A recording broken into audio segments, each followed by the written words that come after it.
Hello, everyone, and welcome into Coach Craig's Sports. This is the MLB DFS Core Pick video, Core Pick live stream for today, June 6th.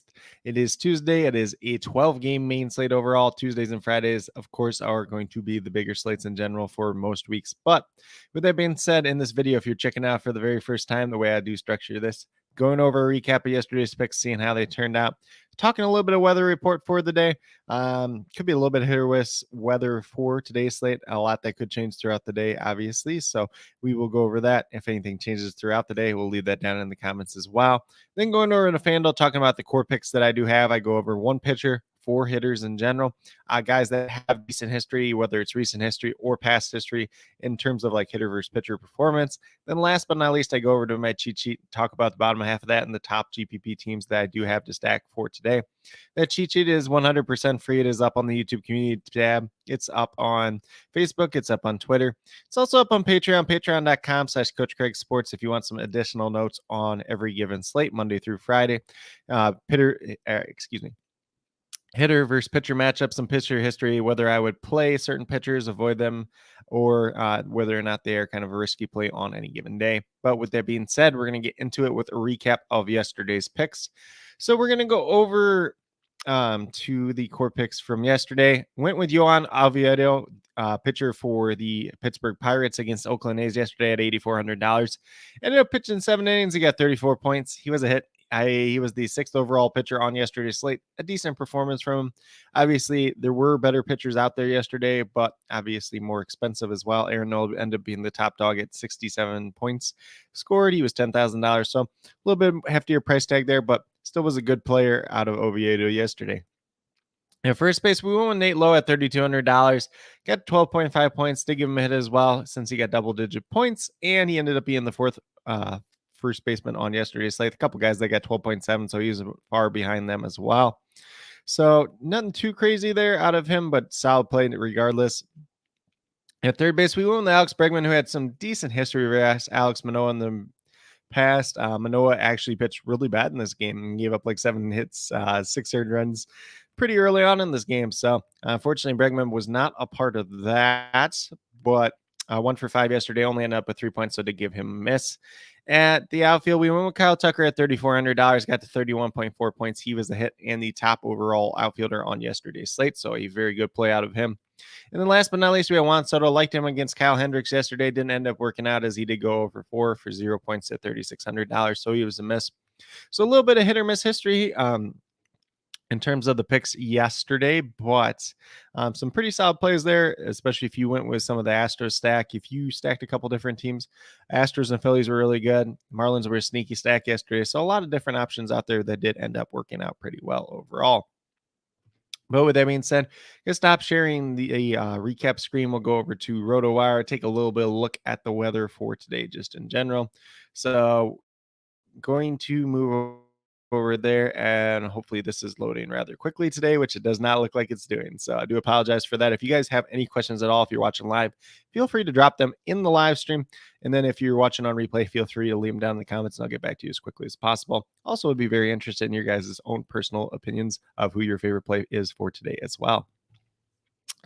But with that being said, we do have RotoWire loaded up at this point in time. So this is kind of what we're looking at weather-wise. We got this Chicago White Sox, New York Yankees game, 37% chance of precipitation at this point in time.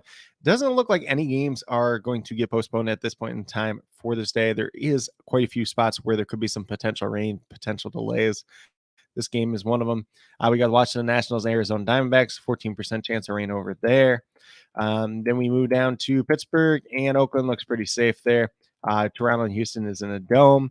The Boston Red Sox and Cleveland Guardians do not look like any rain there. Cincinnati does have an 18% chance of rain, which is a little weird that we got that not in Cleveland, but we'll see if that changes throughout the day. Atlanta, New York, down in Atlanta, 26% chance of rain. So a lot of East Coast games that have chances of rain today, just in general, though. And then we got the Brewers and the Orioles don't need to worry about since that's in a dome. Same thing with the Texas and St. Louis game. And then Colorado here, we got a 39% chance of rain at this point in time. That will be definitely one we're watching out for, since, there could be some decent stacks coming from this game, especially with, essentially 2 openers in Dilson Lamet and John Brebbia, followed by Sean Manaea, and then whoever follows kind of for the Rockies. Although, Dustin Lemec is able to pitch multiple innings. Then not much a chance down in LA for that game against the Cubs. And then for San Diego and Seattle, pretty much no chance of rain as well. So that's kind of where we're at in terms of weather. Mainly a lot of places where it could rain, some potential delays, probably not any postponements at this point in time. If anything does change throughout the day, we'll leave that down in the comments though. So I'm going to stop sharing that screen. My laptop is going really slowly today. So I do apologize for that. Not sure why it's going so slowly today, just in general, but we're going to get FanDuel brought up here. Hopefully this comes up a little bit quicker. A lot of lag today for whatever reason, even though I did clear out a bunch of space earlier today. So I do apologize for that. But with that being said, we got FanDuel up at this point in time. We are going to start off with pitcher Joe Musgrove. He's going against the Seattle Mariners. The Mariners are a team that strikes out a ton. I still believe they lead the league in strikeouts. So do like them. Musgrove's pitched a lot better as of late. Obviously, started off the year a little bit slower since he was hampered by injuries. He broke his toe in spring training and kind of set him back a little bit there. But looking pretty good at this point in time. Has decent history versus the Seattle Mariners, although he didn't pitch against them last season. So do like him quite a bit. And at $8,300 presents a pretty good value overall. Then at first base, we're going to move down to Freddie Freeman. I really like Dodgers today going against the Reds and Luke Weaver. They're probably going to be a pretty popular stack since, they're the Dodgers. They're a big name team. They have that decent lineup or above average lineup, however you want to call it. I would call it good lineup, but it's not as great as it's been in recent seasons. So I'll just call it above average good instead of great lineup compared to what it's been in the past. But Freddie Freeman, definitely a big part of that. $4,200, averaging almost 14 fantasy points per game. He's pretty much out there every single day. 331 average, 10 home runs, 35 RBIs on the season. A little bit slower these last 3 games, but the type of upside that Freddie Freeman can have on any given game. And you saw double-digit points out of him for like 6 straight games before that. 4 for 13 in his career versus Luke Weaver, so a lot of upside there. And like I said, I do really like this Dodgers team in general tonight. If you're stacking them, make sure you find some other one-ofs that are probably not drawing quite as much ownership, or another team to stack with that is not drawing quite as much ownership. Maybe a couple leverage plays in there as well. But then we keep moving down. I like Manny Machado today. He's only $2,800. Obviously, he's had a really slow start to the season. He was injured, came back from injury recently. And, since he's been back, he's got a hit in 2 out of the 3 games. Excuse me. Actually, he's been back a little bit longer than I thought. There's 4 games here. So first couple games a little bit slower. Multi-hit game, I believe that was yesterday against the Chicago Cubs. Do like him today. He is going against Logan Gilbert of the Seattle Mariners. 2 for 5 versus him in his career, $2,800. Kind of a shot that I like taking here. He's bound to turn around at some point here. Only that 234 average, 5 home runs, 19 RBIs. Coming back from the injury, maybe a little bit of concern there, but $2,800, definitely a price tag that we can take that shot on today. Then as we keep moving down, we got Randall Grichuk at $3,600. And I will say all the Rockies, all the Rockies players are pretty overpriced at this point in time. Or you got the Coors bump. Let's just put it that way. They're all quite a bit higher. So normally on a average slate, you're going to see Randall Grichuk probably about $3,100. He's at $3,600. So he's getting a $500 boost. Ezekiel Tovar, who's been doing pretty well himself as of late, is up to $3,300. A couple other guys here and there that are bumped up a little bit more than they would be if they were not playing at Coors Field. But I do like Grichuk. He is 4 for 11 with 2 home runs in his career with Sean Manaea, who's expected to be kind of the primary pitcher today. And with that being said, I lost my place here. So we're going to go look at kind of what Grichuk's done on the season as well. So $3,600, averaging 10 fantasy points per game, 340 average, only the 1 home run, 10 RBIs. Obviously, he was injured to start the season as well. Hitting 2 straight games. There's been a little bit of big games there, but not quite that monster performance that we like to see out of him for $3,600. Hopefully, this is the kind of the game that it sets it on fire at this point in time, going against Manaea, who's a guy that he's hit really well in the past. John Barbier doesn't have too much history versus these Rockies hitters. Most of them only have 2 at-bats at most. So do like Randall Grichuk today. Do like stacking the Rockies.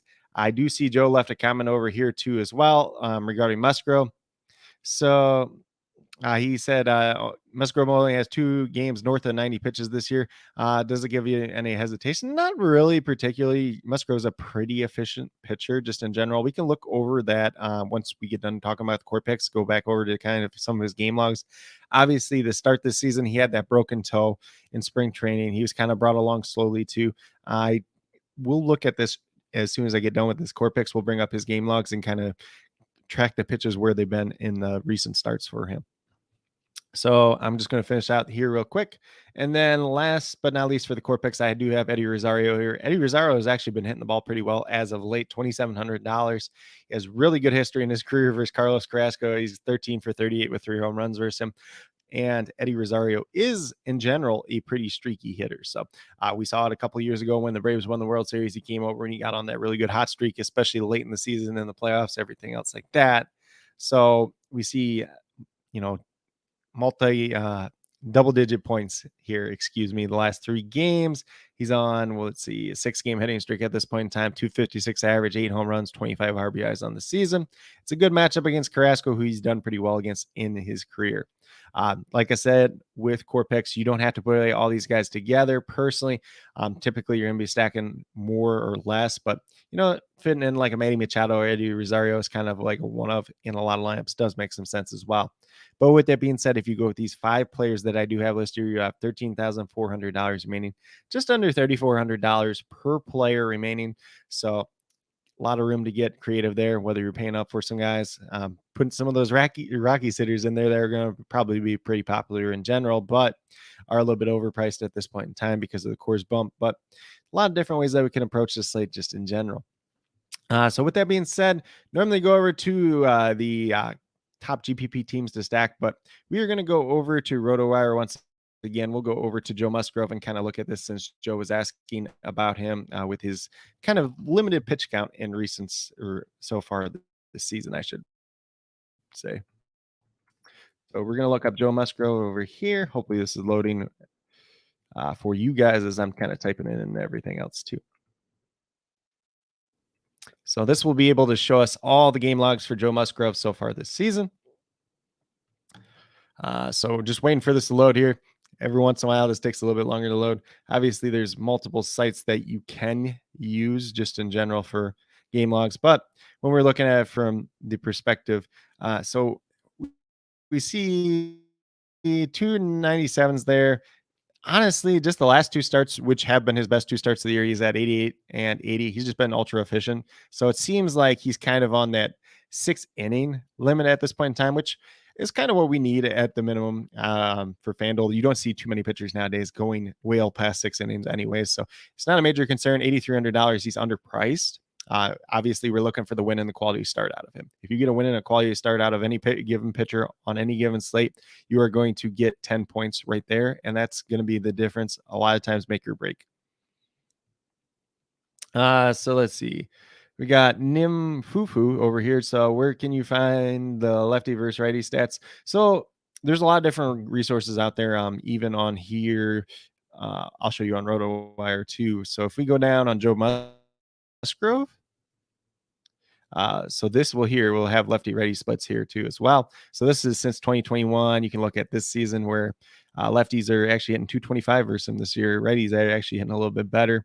If you go back to last year, 203, 254, and then kind of back and forth, which does make a little bit of sense with Musgrove, a guy that can throw multiple pitches and everything else like that. So if you're looking at some of the splits there, if you want to search up a certain hitter, you can do that as well. There's lots of different sites that are out there. RotoWire is one that I do use quite a bit though. So I'm going to stop sharing this screen. We're going to go over to the YouTube community tab, go to the bottom half of the cheat sheet, and talk about the top GPP teams that I do have to stack for today.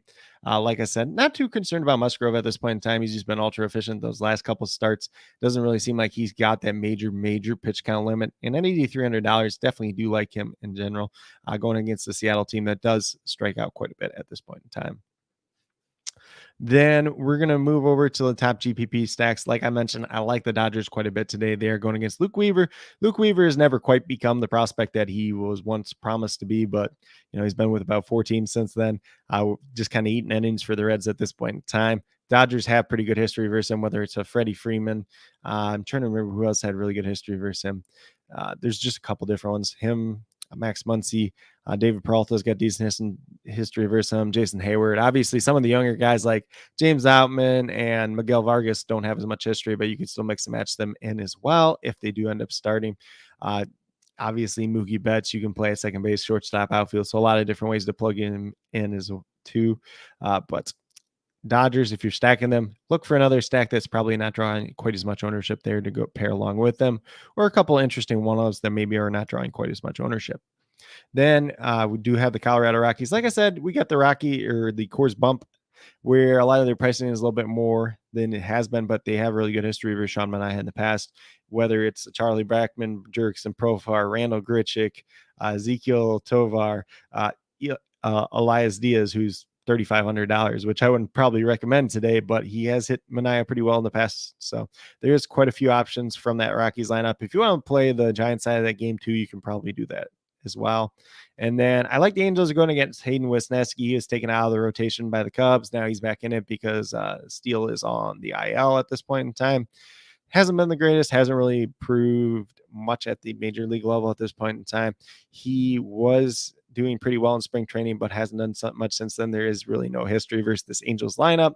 But if you want to attack some of their bigger name players like a Shohei Ohtani and Mike Trout, they're pretty reasonably priced at this point in time. And then on the opposite side of the game, do like the Cubs going against Tyler Anderson. Decent amount of these hitters actually have hit him pretty well in the past. Patrick Wisdom was going to be probably the main one. Nico Horner, Dansby Swanson. Tucker Barnhart, if you really want to go there, if he ends up starting in this game, he is 2 for 4 versus him as well. So a lot of different options that are out there. If you are interested in more potential teams to stack, I probably got 5 more listed on Patreon as well as kind of the maybe ones, but these were the top 4 that did fit my cheat sheet for today at this point in time. But with that being said, if you have any additional questions related to MLB DFS, whether you're watching live or in replay, throw them down in the comments and I'll get back to you as quickly as possible. As always, I'll be listing all the weather updates down there as well. Like I said, a lot of rain that could be out there today. Maybe some potential delays. Doesn't look like any postponements at this point in time, but if anything does change throughout the day, we'll leave it down in the comments. I'll have as many starting lineups as I can get to down there as well. So definitely be sure you're checking up there as we get closer to lock. If anything changes with my core picks, I'll leave a pinned comment there as well, just to adjust like if one of these guys doesn't end up starting in general. But with that being said, But with that being said, if you are brand new to my channel, checking it out for the very first time, you enjoy the content that I'm putting out, would recommend that you do subscribe. Check out all my videos that I do have up on the channel as well. Helps to build the community that we're trying to build here at Coach Craig Sports, which is one that's truly for you, the viewers, helping you mainly with DFS at this point in time. It's really MLB DFS as well as USFL DFS. Once we get back around to NFL season, we'll be having some of that. Once we get back around to NBA season, we'll have some NBA DFS as well. But with that being said, that's all that I do have at this point in time. Do truly appreciate everyone tuning in, whether you're watching live or in replay. Definitely means a lot to me. Hopefully, each and every one of you have a great rest of your day and some pretty good luck in MLB DFS tonight.